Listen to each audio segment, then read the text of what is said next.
بسم اللہ الرحمن الرحیم۔ باب العلم انواریہ ایجوکیشنل سوسائٹی و جامعہ انواریہ حیدرآباد انڈیا کے زیر اہتمام اللہ تعالیٰ کے فضل و کرم سے نزہۃ النظر فی توضیح نخبۃ الفکر کا درس قسطوار جاری ہے۔ آج کا درس فَإِذَا وَرَدَ الْخَبَرُ كَذَلِكَ وَانْضَافَ إِلَيْهِ أَنْ يَسْتَوِيَ الْأَمْرُ فِيهِ فِي الْكَثْرَةِ الْمَذْكُورَةِ مِنْ ابْتِدَائِهِ إِلَى انتهائِهِ وَالْمُرَادُ بِالِاسْتِوَاءِ أَنْ لَا تَنْقُصَ الْكَثْرَةُ الْمَذْكُورَةُ فِي بَعْضِ الْمَوَاضِعِ لَا أَنْ لَا يَزِيدَ إِذَا الزِّيَادَةُ هَاهُنَا مَطْلُوبَةٌ مِنْ بَابِ الْأَوْلَى۔ فَإِذَا وَرَدَ الْخَبَرُ، تو جب خبر اس طریقے سے وارد ہو، جب خبر اس طریقے سے آئی ہو، کس طریقے سے؟ کثرت غیر مذکورہ کے ساتھ، جس کی پہلے تفصیل گزر چکی۔ بات سمجھ میں آ گئی؟ کثرت غیر محصورہ، غیر محصورہ جس کے راوی بلا تعین کثیر ہوں۔ اب آگے سوچو، تو جب خبر اس طریقے سے آئی ہو، یعنی کثرت غیر محصورہ کے ساتھ آئی ہو، یہ بات سمجھ میں آئی؟ آگے بڑھیں ہم۔ جب خبر اس طریقے سے آئی ہو، یعنی کثرت غیر محصورہ کے ساتھ آئی ہو، اب بھی نہیں سمجھ میں آئی تو پھر دوبارہ یعنی بولوں، یعنی اس کی اسنادیں سب، اس کی اسانید عربی میں جمع ہے اور اسنادیں اردو میں جمع ہے، اس کی اسانید بلا تعین کثیر ہوں۔ وانضاف الیہ ان یستوی الامر فیہ، انضاف ینضاف کے معنی ملنا ہونا، ملنا۔ جب خبر اس طریقے سے آئی ہو اور سمجھ رہے ہیں ورود خبر سے یہ بات ملی ہوئی ہو، اب اپنی زبان میں اس کو کیسے بولیں گے؟ جب خبر اس طریقے سے آئی ہو اور ترجمہ اور ورود خبر سے یہ بات ملی ہوئی ہو، ساتھ میں یہ بات بھی ہو۔ جب خبر اس طریقے سے آئی ہو اور ساتھ میں یہ بات بھی ہو جو ابھی میں بتانے جا رہا ہوں۔ سمجھ میں بات آئی؟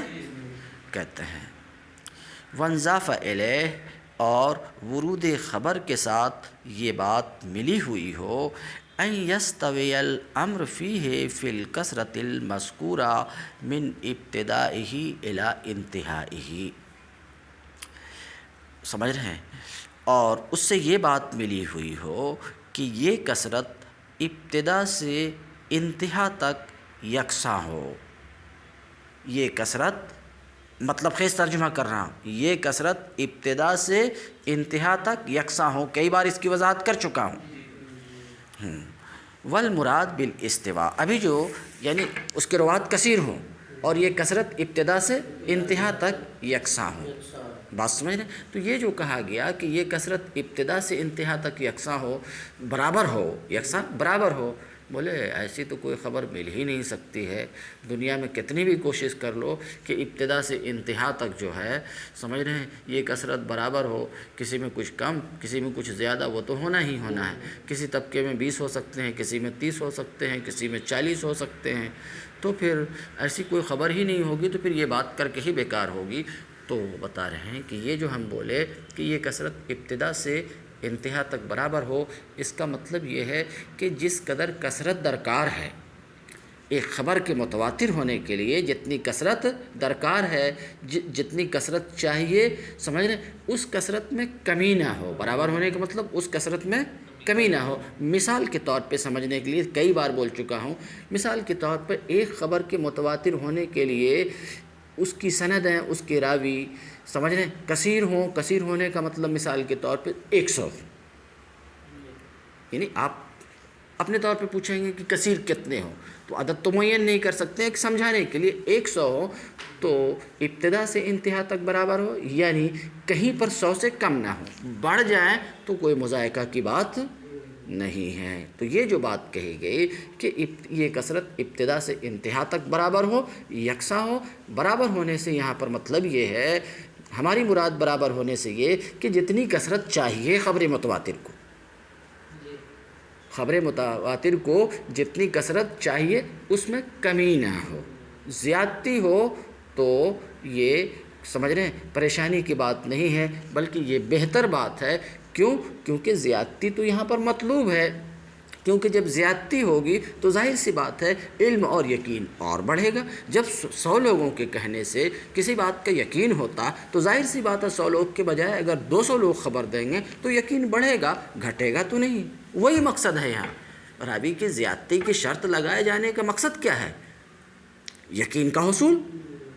کچھ بات آپ کو سمجھ میں آ رہی ہے؟ ہاں، بہرحال دیکھیے، استوا برابر ہونے سے مراد یہ ہے کہ کثرت مذکورہ، ذکر کردہ کثرت بولے گئے، کثرت مذکورہ ذکر کردہ کثرت، ایک لفظ بول کر کے چھٹی ہو گئی، ذکر کردہ کثرت جس کو پیچھے بیان کر چکے، وہ کیا؟ اس قدر کثیر ہو کہ عادتاً ان سب کا جھوٹ پر اتفاق محال ہو۔ کہتے ہیں استوا سے مراد یہ ہے کہ کثرت مذکورہ کسی بھی جگہ میں کم نہ ہو، کسی بھی جگہ سمجھ بات آئی، کسی بھی طبقے میں کثرت مذکورہ کم نہ ہو۔ یہ مطلب نہیں ہے کہ کثرت مذکورہ زائد نہ ہو، یہ مطلب نہیں ہے۔ کیوں؟ اس لیے کہ زیادتی تو باب خبر میں سمجھ رہے ہیں مطلوب ہے، باب اولا سے ہے۔ کیوں؟ وجہ میں بیان کر چکا، اس لیے کہ مخبر اور راوی کی کثرت سے سمجھ رہے یقین اور بڑھے گا، گھٹے گا نہیں۔ بات صاف ہے؟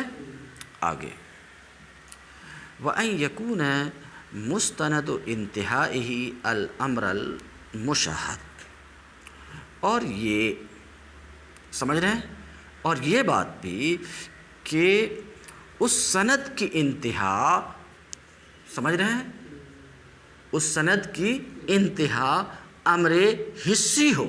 سند کی انتہا کیا ہو؟ امر حسی ہو۔ اس کو میں سمجھا چکا ہوں۔ امر حسی بہی طور کہ امر مشاہد ہو، ایسی چیز جس کا مشاہدہ ہو سکے۔ مشاہدہ کیسے؟ مثلا کسی کو کوئی کام کرتے ہوئے آپ نے دیکھا تو وہ جو کام کر رہا ہے وہ امر مشاہد ہے، آپ مشاہدہ کر رہے ہیں، وہ ایک ایسی چیز ہے جس کا مشاہدہ کیا جا رہا ہے۔ تو جس کو دیکھا جا رہا ہے، سمجھ رہے کہ نہیں، اس کو عربی میں کیا بول سکتے ہیں؟ امر مشاہد۔ جو دیکھ رہا اسے مشاہد بولیں گے۔ بات سمجھ رہے ہیں؟ جو دیکھ رہا اسے کیا بولیں گے؟ مشاہد بولیں گے۔ تو سند کی انتہا کہاں ہونا چاہیے؟ اس کی میں وضاحت کر چکا ہوں، اس لیے میں پھر تفصیل نہیں کر رہا ہوں کہ سند کی انتہا کیا ہو؟ امر حسی ہو، بہی طور کہ امر مشاہد ہو، ایسی چیز ہو جس کا مشاہدہ ہو سکے، جیسے کہ آخری راوی کہے، کیا کہے؟ میں نے ایسا کرتے ہوئے دیکھا، میں نے ایسا کرتے ہوئے دیکھا۔ تو دیکھا یہ سمجھ رہے ہیں یہ امر مشاہد ہے، دیکھنے کا تعلق آنکھ سے ہے، ٹھیک ہے؟ یا آخری راوی یہ کہے کہ میں نے ایسا فرماتے ہوئے سنا۔ بات آپ سمجھ رہے ہیں؟ میں ایسا سنا، تو اس کا بھی تعلق سننے کان سے ہے، یہ بھی امر حسی ہے۔ دیکھنا، سننا یہ محسوسات میں سے ہے۔ دیکھنا، سننا، سونگھنا، چکھنا یہ کیا ہے؟ سمجھ رہے ہیں؟ امور حسیہ میں سے ہیں۔ یہ منطق کی ابتدائی کتاب میں پڑھ چکے ہیں۔ حواس ظاہرہ 5 ہے، آنکھ ہے، ناک ہے، کان ہے، زبان ہے، ہاتھ وغیرہ ہے، یعنی باصرہ، سامعہ، شامہ، ذائقہ، لامسہ۔ بات سمجھ رہے؟ بہرحال اب آگے بڑھو۔ اور یہ کہ اس سند کی انتہا امر حسی ہو، یعنی امر مشاہد ہو یا امر مسموع ہو۔ امر حسی کی وضاحت ہو گئی کہ امر حسی سے مراد کیا ہے، کہ امر مشاہد ہو یا امر مسموع ہو، دونوں کی وضاحت میں کر چکا۔ لا ما ثبت بقضیۃ العقل الصرف، نہ کہ اس سند کی انتہا ایسی چیز ہو جو عقل محض سے، سمجھ رہے ہیں، محض عقل سے جس کا تعلق ہو، جیسے یہ کہ صانع عالم موجود ہے، جیسے یہ کہ 4 کا عدد 2 کے عدد سے بڑا ہے، جیسے یہ کہ 2 کا عدد 4 کے عدد سے چھوٹا ہے، یہ تو عقل سے ثابت ہونے والی بات ہے۔ بات سمجھ رہے ہیں؟ تو بہرحال خبر متواتر میں ایک شرط یہ بھی ہے کہ سند کی انتہا امر حسی ہو۔ امر حسی کی وضاحت سن چکے کہ امر مسموع ہو یا کیا ہو، امر مشاہد ہو، عقل سے ثابت ہونے والی چیز، عقل محض سے ثابت ہونے والی چیز نہ ہو۔ فَإِذَا جَمَعَ هَذِهِ الشُّرُوطَ الْأَرْبَعَةَ، تو جب کوئی خبر ان 4 شرائط کو جامع ہو، جب کوئی خبر ان 4 شرائط کی جامع ہو، بات آپ سمجھ رہے ہیں؟ ذرا سوچ کر کے بول، جب کوئی خبر ان 4 شرائط کی جامع ہو، یعنی جب کسی خبر میں یہ 4 شرائط جمع ہوں، وہی 4 شرائط جو پیچھے گزر چکے، جس کو کئی بار بول چکے ہیں۔ بات آپ سمجھ رہے ہیں؟ کیا کیا؟ مثلا میں ایک بات پھر بول دیتا ہوں آپ کے اطمینان کے لیے، جب کوئی خبر ان 4 شرائط کی جامع ہو، یعنی جب کسی خبر میں یہ 4 شرائط جمع ہوں، بیکجا ہوں، اکٹھا ہوں۔ 4 شرائط کیا ہے؟ نمبر 1، اسنادیں بلا تعین کثیر ہوں۔ نمبر 1، اسانید بلا تعین عدد کثیر ہوں۔ نمبر 2، اس قدر کثیر ہو کہ عادتاً ان کا جھوٹ پر اتفاق یا اتفاقیہ طور پر ان سے جھوٹ کا صدور محال ہو۔ ٹھیک ہے، 2 شرطیں 2 ہو گئی۔ نمبر 3، یہ کثرت کا مطلب سمجھ رہے ہیں؟ راوی کی کثرت، یہ کثرت ابتدا سے انتہا تک یکساں ہو، برابر ہو۔ اور چوتھی شرط ابھی پڑھے، کیا کہ سند کی انتہا امر محسوس ہو۔ امر محسوس ہو، ابھی بھی نہیں سمجھے تو میں ایک بار پھر بولتا ہوں، آخری راوی مثلا یوں کہے کہ میں نے ایسا کرتے ہوئے دیکھا یا ایسا فرماتے ہوئے سنا، امر محسوس ہو، امر عقلی نہ ہو، محض امر عقلی نہ ہو۔ تو یہ 4 شرائط جب کسی خبر میں جمع ہوں گی تو پھر کیا ہوگا، آگے کی بات ہے۔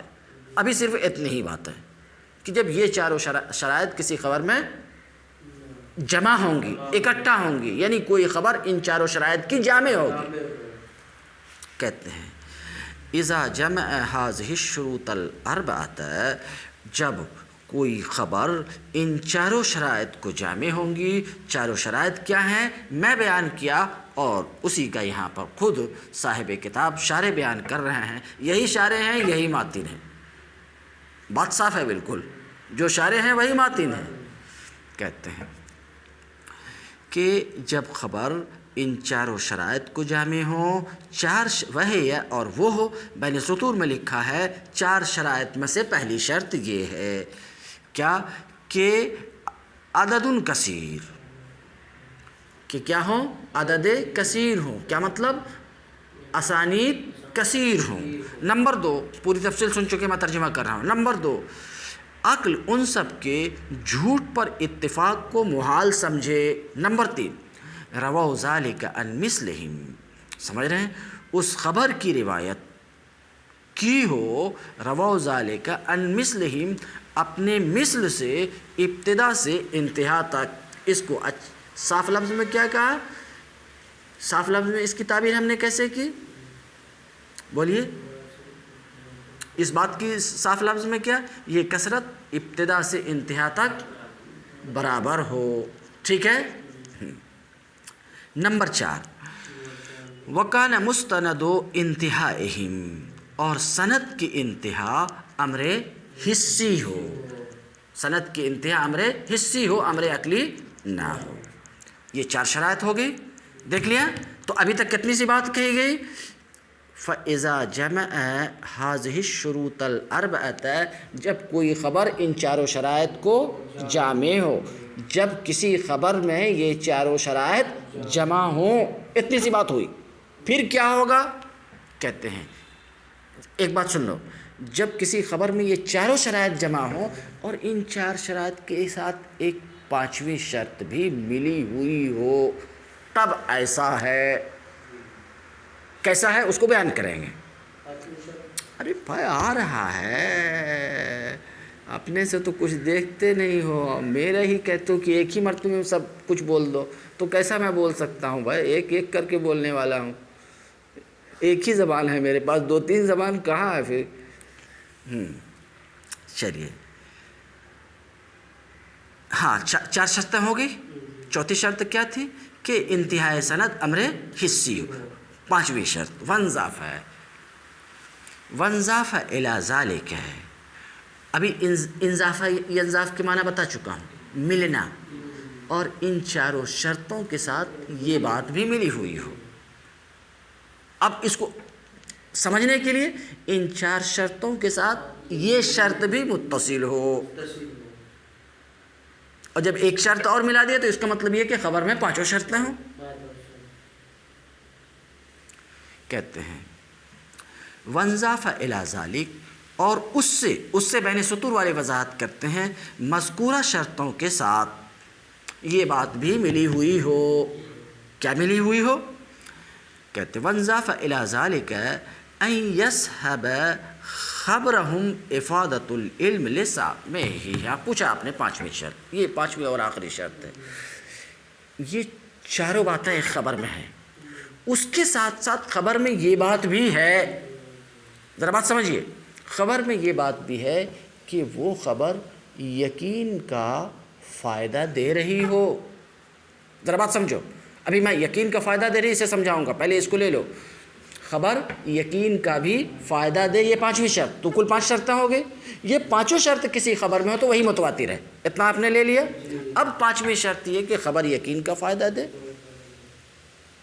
یعنی ایک خبر کے متواتر ہونے کے لیے 5 شرطوں میں سے 4 میں تو ہم گفتگو کر چکے ہیں، 5ویں میں زیادہ گفتگو نہیں۔ خبر کو ایسی ہونی چاہیے کہ سامع سننے والے کو اس سے یقین حاصل ہو جائے، سمجھ رہے ہیں؟ تو اگر ایسی خبر ہوگی، ذرا بات سمجھیے، ایسی خبر ہوگی، سمجھ رہے ہیں، کہ سامع کو یقین کا فائدہ دے، بات سمجھ رہے ہیں، اور آگے تھوڑی سی اور وضاحت ہوگی، یقین علم بدیہی کا فائدہ دے۔ ابھی بدیہی پر میں گفتگو نہیں کرتا ہوں ورنہ دوسری گفتگو میں چلا جاؤں گا۔ سامع کو یقین کا فائدہ دے، تو ایک خبر کے متواتر ہونے کے لیے، یقین پر پھر گفتگو کرتا ہوں، ایک خبر کے متواتر ہونے کے لیے یہ بھی ضروری ہے کہ وہ خبر اپنے سننے والے کو یقین کا فائدہ دے۔ تو خبر میں چاروں شرطیں تو ہے لیکن 5ویں شرط نہیں ہے، تو ظاہر سی بات ہے وہ متواتر نہیں ہو سکے گی، کیونکہ ایک خبر کے متواتر ہونے کے لیے یہ 5 شرطیں ہیں۔ تو 4 پر گفتگو۔ اب سامع کو یقین کا فائدہ دے، کیا مطلب؟ یقین کا فائدہ دے یعنی خبر ایسی ہے، ذرا بات سمجھیے، یعنی خبر ایسی، خبر سے ثابت ہونے والی بات، خبر سے ثابت ہونے والا حکم، اسی میں گفتگو ہو، بس میں نفس خبر میں گفتگو نہیں۔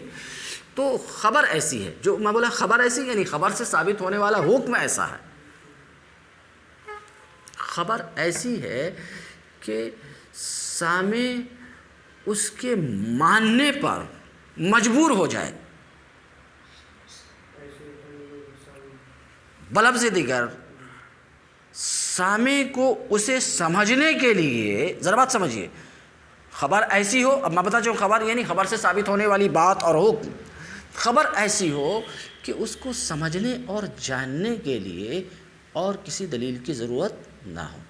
کیوں؟ آپ کو خوب پتہ ہے، ذرا بات سمجھیے، آپ کو خوب پتہ ہے کہ کوئی علم ایسا ہوتا ہے، سمجھ رہے ہیں، کہ بغیر نظر کے ہمیں حاصل ہو جاتا ہے، نظر و فکر کی ضرورت نہیں ہوتی ہے۔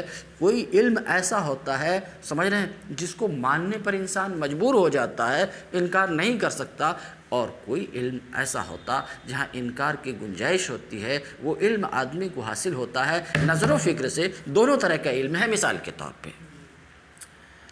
کے طور پہ آگ گرم ہے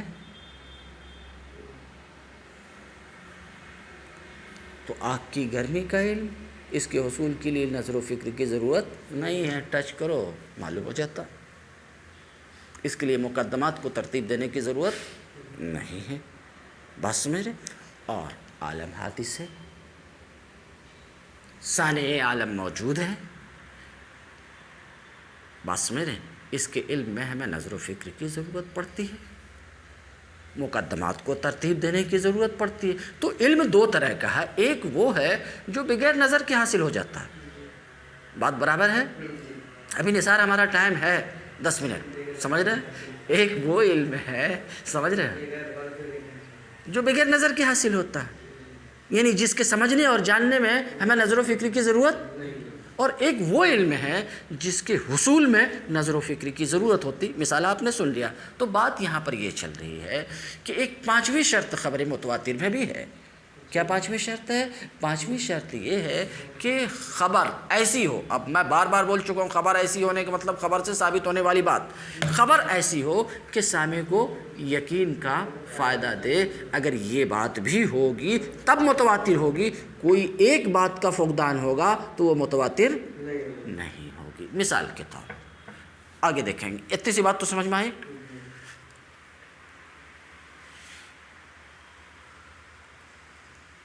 وانضاف الى ذلك ان يصحب خبرهم افادۃ العلم لصاحبہ، اور اس کے ساتھ یعنی مذکورہ شرائط کے ساتھ یہ بات بھی لگی ہوئی ہو کہ ان کی خبر کے ساتھ افادہ علم متصل ہو۔ اب مطلب خیز ترجمہ کر رہا ہوں کہ ان کی خبر سامع کو یقین کا فائدہ بھی دے رہی ہو، خبر سامع کو یقین کا فائدہ بھی، علم سے مراد یہاں پر یقین ہے، اور یقین کی تعریف آگے آ رہی۔ بہرحال فہذا هو المتواتر، تو یہی متواتر ہے، جس میں یہ پانچوں باتیں ہوں، یہی متواتر ہے۔ تو آپ سمجھ چکے ہوں گے خبر متواتر کے تحقق کے لیے، متحقق ہونے کے لیے، موجود ہونے کے لیے یہ پانچوں باتیں درکار ہیں۔ جب پانچوں باتیں موجود ہوں گی، پانچوں شرائط موجود ہوں گی، تب خبر متواتر موجود اور متحقق ہوگی۔ کسی ایک بات کا فقدان، کسی ایک شرط کا فقدان ہوگا تو خبر متواتر موجود اور متحقق نہیں ہوگی۔ کہتے ہیں یہی متواتر ہے۔ وما تخلفت افادۃ العلم عن، ابھی آخری بات، اور جس خبر سے افادہ یقین پیچھے ہوگی، لفظی ترجمہ کیا، ابھی مطلب خیز ترجمہ کرتا ہوں، خبر میں وہ چاروں شرائط ہیں مگر خبر یقین کا فائدہ نہیں دے رہی ہے، تو اب یہ متواتر نہ ہو سکے گی۔ مثال کے طور پہ حدیث شک قمر، آخری بات بول رہا ہوں، 2 منٹ میں ختم کرتا ہوں۔ حدیث شک قمر، خبر شک قمر، اس خبر میں پہلی چاروں شرطیں موجود ہیں۔ اب جب اتنا بولے تو کیا کیا بول دیے وہ آپ سمجھ لو۔ پہلی چاروں شرطیں موجود ہیں، سمجھ رہے ہیں؟ چاروں شرطیں موجود ہیں، بات سمجھ گئے کہ میں پھر کھلا کروں، اس کو چینج کرنے کی ضرورت نہیں۔ ہاں، چاروں شرطیں موجود ہے، صرف پانچویں شرط کہ سامع کو یہ خبر یقین کا فائدہ نہیں دے رہی۔ کیسے نہیں دے رہی ہے؟ کیسے نہیں دے رہی سامع کو؟ بولے ہر مسلمان مانتا کہ نبی کریم صلی اللہ علیہ وسلم نے چاند کے 2 ٹکڑے کیے، ہر مسلمان جانتا بھی ہے، مانتا بھی ہے، بات سمجھے، تو ہر مسلم کو تو اس سے یقین ہو جاتا ہے۔ تو آپ کیسا بول رہے ہیں کہ پانچویں شرط اس خبر میں نہیں ہے؟ جب آپ یہ کہہ رہے ہیں کہ چاروں شرطیں ہیں تو 4 شرط تو ٹھیک ہے، آپ کے کہنے سے ہم مان گئے، لیکن پانچویں شرط آپ ہمارے کہنے سے مانیے، ہمارے کہنے سے یوں مانیے کہ ہر مسلمان یقین کرتا ہے، ہر مسلمان کو یقین ہے اس بات کا کہ نبی کریم صلی اللہ علیہ وسلم نے چاند کے 2 ٹکڑے کیے۔ تو یہاں ان چاروں شرائط کے ساتھ پانچویں شرائط پچھڑ کہاں رہی ہے، بلکہ پانچویں شرط موجود ہے۔ اگر آپ ایسا کہیں گے تو جواب دیکھو، سامع کا مطلب یہ نہیں ہے کہ صرف فرما بردار سامع، آپ یہ مطلب نہیں ہے کوئی سننے والا ہے، خبر ایسی ہو کہ وہ اس کا انکار نہ کر سکے، اسے یقین کا فائدہ دے۔ بات سمجھ رہے ہیں؟ چونکہ اس خبر سے جو بات ثابت ہے وہ یہ کہ چاند کے 2 ٹکڑے کیے، چاند کے 2 ٹکڑے کیے، اور فلاسفہ کے نزدیک اجرام فلکیہ میں، اجرام فلکیہ، یہ فلسفہ کی بحث میں تفصیل نہیں جاتا ہوں، اجرام فلکیہ میں خرق و التیام محال ہے، نہیں ہو سکتا. یہ فلسفہ کے نزدیک بات سمجھ رہے ہیں. تو فلاسفہ کو اس خبر سے یقین حاصل نہیں ہوتا، کیونکہ ان کا ضابطہ ہے کہ اجرام فلکیہ میں خرق و التیام، پھٹنا وغیرہ یہ سب اجرام فلکیہ میں نہیں ہوتا، تو ان کو اس خبر سے یقین حاصل نہیں ہوتا. تو یہ وہ خبر ہے جس میں چاروں شرائط تو جمع ہیں، مگر ایک شرط مثال کے طور پر افادہ یقین، یہ شرط اس خبر میں موجود نہیں ہے، خبر شک کے کمر میں موجود نہیں ہے، اس لیے یہ خبر متواتر نہیں ہے. کیونکہ ابھی آپ نے سنا کہ خبر متواتر کے تحقق کے لیے 5 شرائط ہونا چاہیے. دیکھیے تو کہتے ہیں وما تخلفت افادۃ العلم عن، اور جس خبر سے افادہ یقین پیچھے رہ جائے، کانا مشہوراً فقط، وہ خبر صرف مشہور ہوگی. وہ خبر کیا ہوگی؟ صرف مشہور ہوگی، وہ خبر متواتر نہیں ہوگی.